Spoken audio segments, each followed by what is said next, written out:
I was lucky to study a bit medicine before starting writing, and zoology and breeding, and so for me it was quite normal to involve this knowledge to try to understand the situation. And so there must be this triangle constantly. Huh? The horse is in the middle, and you study what you practice, because if you don't practice and school many different horses, your theory is nice, but it's just music. So practice a lot, read the masters, and find explanations about what they say and about what you do with scientific knowledge. And I'm going to show you some results of this way. And afterward, naturally, you have to check that your conclusions are more effective. And then you have something to teach to your horses and to teach to your students, something very clear. Very, very frequently, there were students or listeners in clinics or lectures, whatever you want, who are saying, "You are incredible, you have an answer to each question." Yes, it's my job. I mean, how is it possible to teach something so complex than schooling horses without having a clear answer to a precise issue? I mean, this is not possible. This is the other way around, which is strange. Good. And so I'm accepting any question. Yeah, it's the challenge. So I would like now, we are going to clear up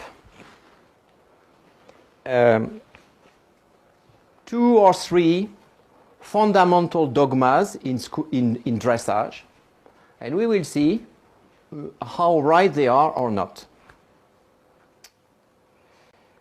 Principles, are they okay or not?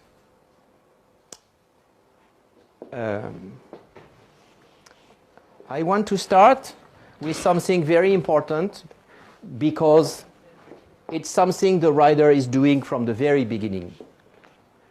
You start educating a horse at the lounge or riding. Good. And in the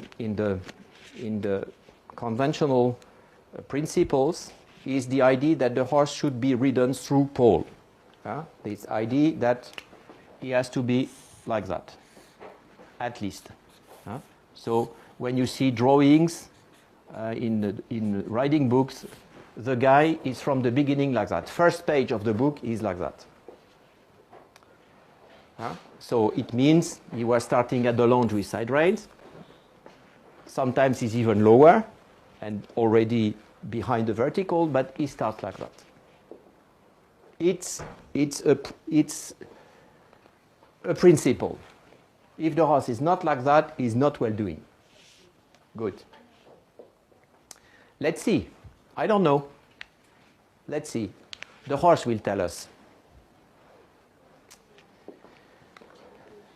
Let's take a horse as he is. A virgin one, new one. He has no idea about any position. So this is what we said 2 days ago already. But a horse in a natural position is something like that.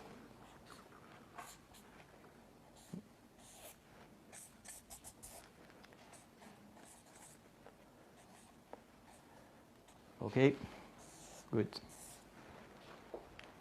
Looking far, because there are animals who need to know what is the situation in the surrounding.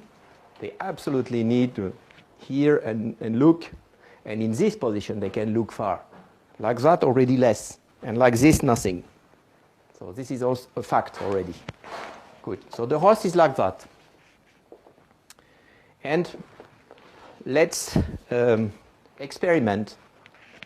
So this horse, for instance, was educated at the lounge with a capstan, what is normal, a capstan, nothing else, and you were teaching him the basic education, understanding your voice, going walk, trot, canter, slow down, stop, and even more if you are well lunging, you do small circle, big circle, change the direction in walk or in trot, At the lounge, if you are well doing, you can do serpentines if you want.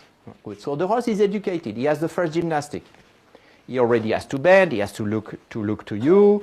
I mean, it's already a strong discipline. Good. And he's accepting the saddle. And there is a D-Day. You start riding the horse. He's still at the lounge under control of the person who is lounging. And he's accepting the rider on the back. And there is a day, D-Day, hour H and minute N, you take the reins for the first time. So, you take the reins, just enough to tighten them, to take them straight. Good. So, you have this tension on both sides. Good. And you do nothing. And if you feel that the tension of the reins is growing, is increasing, what happened? If you do nothing, and if the reins, if the tension of the reins is increasing, what was the horse doing? He was putting his nose more forward. It means he was opening this angle. In other terms, to make it simple and clear, a horse is tightening the reins with his pole. Shocking, no? For people who never heard that. And it's a good thing that the horse is accepting to tighten the reins. A horse should accept to tighten the reins. If he's not, it means he's frightened. He's scared with the contact. So, first idea, a horse is tightening the reins by opening his pole. Keep this in mind. Good. First conclusion we could do.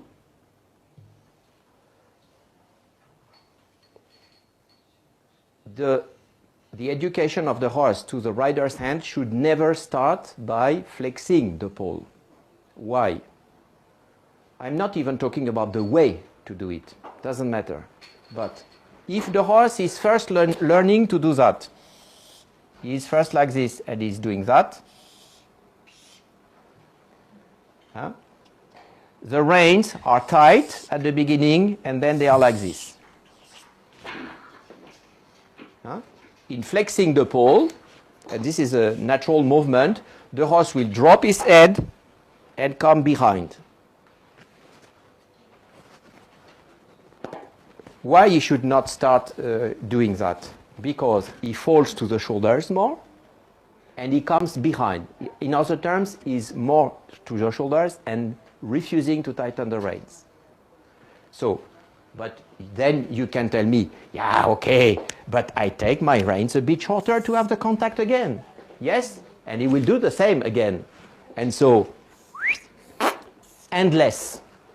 Endless. You start with a negative process, and soon or later, soon generally, you will be in big trouble. So, the first conclusion, I repeat, the horse should never start yielding to the rider's hand by flexing the pole. Do you understand? If it's not clear, you have to say, yes, but. It's laboratory experiment. I mean, it's something simple. No? Good. Now, let's go on. If the horse should not start yielding to the rider's hand by flexing the pole, how should he do it? I do the drawing again. And I'm just accepting a natural position to start that, because I'm training a horse. I'm not training a guy who has been already conditioned by any strong system. He's like that. Your little hands are quiet here. Tight reins. Good. You tighten the reins. You look to the stars to find inspiration. You don't move. And out of a sudden, the tension of the reins lessens. What happened? How was the horse doing that? If you do nothing and the horse is lightening the tension of the reins, it's because he is yielding with the lower jaw. He's yielding with the lower jaw and mobilizing the lower jaw and the tongue, and he starts playing with the bit because it's more comfortable for him. It's the only possibility. If the horse is not yielding, flexing the pole, what he should not start doing, then he can only do it with the mouth. And it's a good thing, because if we study a bit seriously physiology and biomechanics, this has a relaxing effect on the whole horse. So why not to start with a relaxing effect? Another more recent science, ethology, is also explaining that the mobility of the mouth and the tongue is one of the mimics in leadership between horses. You know, it's well known now when a horse when there is a conflict and they need to know who is the dominant one. The one who says, yes, okay, you are the boss, I let you decide, is doing. It's one of the first signs. So when you try to provoke by a special use of your hands, this we have to talk about later, when with the use of your hands from the very beginning, you provoke the mobility of the tongue and the lower jaw, you create relaxation in the relationship with the horse, plus a beginning of leadership behavior. Not so bad. Could be worse. But I repeat, the first lesson the horse should get to the use of your hand, it's not to flex the pole, one, because it's precious that the horse keeps the idea to tighten the reins. The first yielding to the rider's hand should be the mobility of the mouth. Is it clear? I know, you know, I was saying this to hundreds and thousands of persons who didn't want to hear it, but they never found one argument against. And then they are even more angry. So it's clear. You have to start by getting the mouth. So afterward, what can you do? As soon as the horse is giving a bit his mouth, so it means he's accepting the bit, he's accepting to talk with your hands, which is the minimum. I mean, it's a dialogue. There are two persons in this story. Not only one shouting and the other one shutting up. So first conclusions. If it's like that, the tight nose bend is absolutely forbidden. Because it cannot be that the horse needs to mobilize the lower jaw and there is something preventing him from doing it. So the special nose bend or the nose bend, which are this crank nose bend, it's no question. If there is a nose bend, it has to let the horse the possibility to clearly open his mouth. Other conclusions? No side reins at the lunge, no Schlafzügel, nothing, no instrument to force the flexion of the pole, because we said clearly that this is not the thing you should start with. Good. So maybe you start from the ground, maybe you start in halt, you start in walk, but you have to start with a polite, clever relationship with the mouth. Good. When the horse is a bit accepting the bit and understanding your hands, what can you do? Then you have to start a gymnastic. Then you can start bending the neck. Because if you don't bend anything, you will not make the horse more flexible and more supple. So the bend of the neck. With the bend of the neck, you will extend the neck. Because you know that when a horse is bending a lot, there are muscles on both sides. I don't give details. So here it's the shoulders. Here the ears and the pole.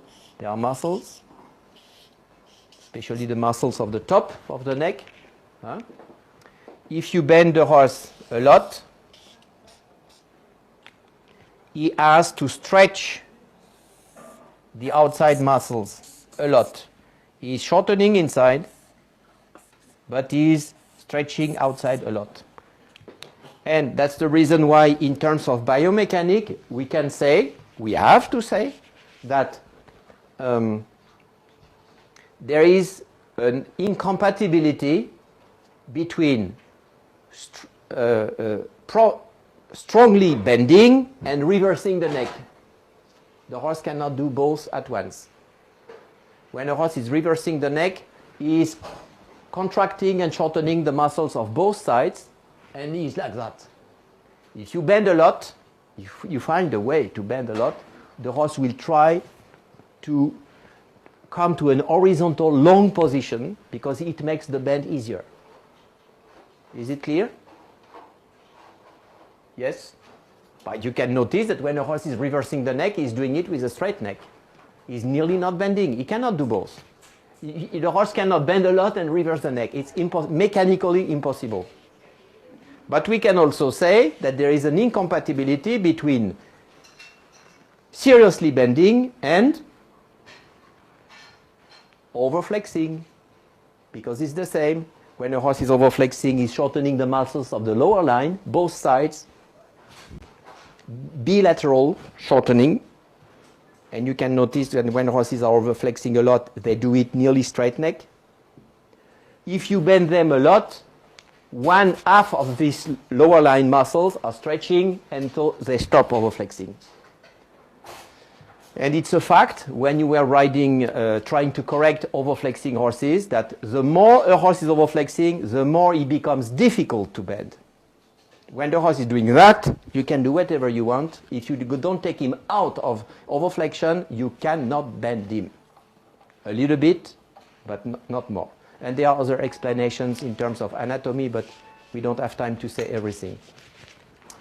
In the vertebrae, there are things which explaining that there are bones touching each other, and you cannot at once bend and flex a lot. So, you will bend your horse, both sides, but you will do it acting upward, because if you do it acting backward, what will happen? It could be that the horse is flexing the pole instead of bending, and we said we should not start with this. So you are acting upward on the corner, because the corner of the lips is not sensitive as the tongue is. So you are not acting backward, you are acting upward, and when you are acting on the corner of the lips, the horses have the natural tendency to open the mouth. So they give the mouth again, and it's very good. So you are bending your horse a lot, and when he's bending, he tries to extend the neck, and then you come to neck extension by a natural way. By a lateral gymnastic, the horse comes to neck extension. So, what is neck extension? Is the horse doing that? He is passing by relaxing the mouth, and by the lateral flexibility, is passing from this natural position to this. And you know what? The nose is now nearly vertical, a bit in front of the vertical. But to do that, the horse was not what? What he was not doing? Huh? He was not flexing the pole. Absolutely. Because look at the natural angle here. Here is the same one. And sometimes it's even a bigger one. So it's not true that to bring the nose nearly on the vertical, you need to flex the pole. You need to extend the neck. And this is excellent, because then the horse has, then your hands are a bit low here, then the horse has the first training position. He is long, he's taking the reins, because keeping the angle of the pole, you understand? Huh? We were bringing the nose nearly vertical, not flexing the pole. It's very important. So the horse keeps tightening the reins, and he's light because giving his mouth. Salivating. And then you can collect it if you want here. Now booms, booms, boom. Yeah, good. So the horse tightens the reins because he's extending his paw and his neck, and nevertheless he's light and relaxed because he's giving his mouth. So there is no incompatibility between taking the reins, tightening the reins, and being light. Many people have this problem. Many people are trying to train light, but their horses don't tighten the reins and they are not active. So there is something missing. Good. And other riders, they want tension and activity, and the horse has 5 legs and is not light at all because there is something missing in the concept. If you pay attention not to flex the paw first, have the mouth and give the gymnastic to be long, the horse can be at once light and tight. I mean tight as a long, with the whole spine long and round. Good. As a horse is above a fence when he is jumping with a nice style. Good. And now how will come the flexion of the paw? The flexion of the paw will come by the bend. Means from a medium position. From a medium position, the horse is like that. Good. He's giving his mouth. You bend him. This he knows because he was doing already a lot. You bend him with an upward action, and instead of giving outside to let him bend and keep the same position, you are a bit resisting on the outside rein. And when you are resisting a bit on the outside rein, the horse can bend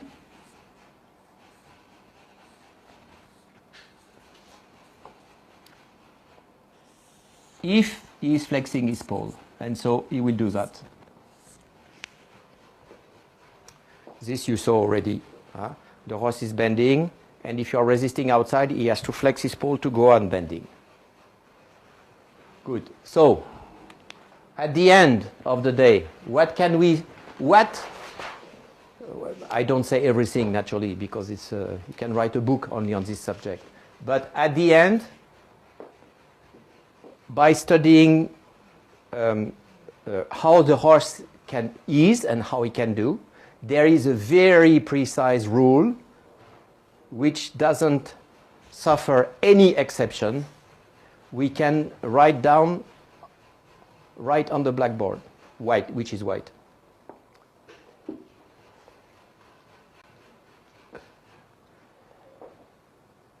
A classical training of the horse, because you know a classical training, is it possible that something is classical and not respecting the nature of the horse? No. So classical and natural should be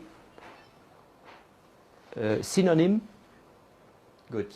So the classical way of educating the horse regarding the hand should follow this chronology and this process. 1, the mouth, thank you. 2, the neck, right, left, long, high. And 3, the paw. The flexion of the paw should result of, it's correct in English, should result of, or should result from, I don't know, should result from the relaxation, the horse while giving his mouth and relax, the complete flexibility of the neck both sides, and at the end the horse is flexing. So this is what we were shortly explaining. This is a chronology to respect. If the horse is not giving his mouth, don't try to bend him. And if he's not easily completely bending both sides, don't try to flex the paw, because you will come to vicious position like that, one side. Good. And if you respect that, you will not make overflex horses, and you will not need to do it to use the horse. So, but I am sorry, but we come to a conclusion which is right the opposite of the conventional dogma. Ride your horse through pole and don't bend him too much and tie the nose bend. Sorry, we should do exactly the opposite. No crank nose bend. Care about the mouth first. Don't try to flex the pole first. Sure not. make him completely flexible, and at the end you get the pole. So it's not a big difference, it's right the opposite. And I repeat that the rule should be the chronology, the mouse, it means jaw yielding, mobility, relaxation, leadership, to the neck, it means lateral flexibility, neck extension, good, and 3, flexion of the pole. And what is the right flexion of the pole? It's that one. The horse starts, let's say he has his first really training position in forward movement is neck extension, so something like this. Good. And then you will teach him to flex his pole in a little bit higher position. And then in a little bit higher position, and then very high. So what do you notice? That the flexion of the pole should increase combined with a higher neck. And this is the positive, the useful flexion of the pole. And the flexion of the pole should never combine to dropping the head. Because then you return to the bad things. The horse losing the balance in flexing the pole, coming behind a bit, and all things we know. So the proper flexion of the pole is the one which is, I repeat, combined to the horse is more flexing the pole because coming higher. But you can see that the nose keeps in the same position, same angle to the vertical. And this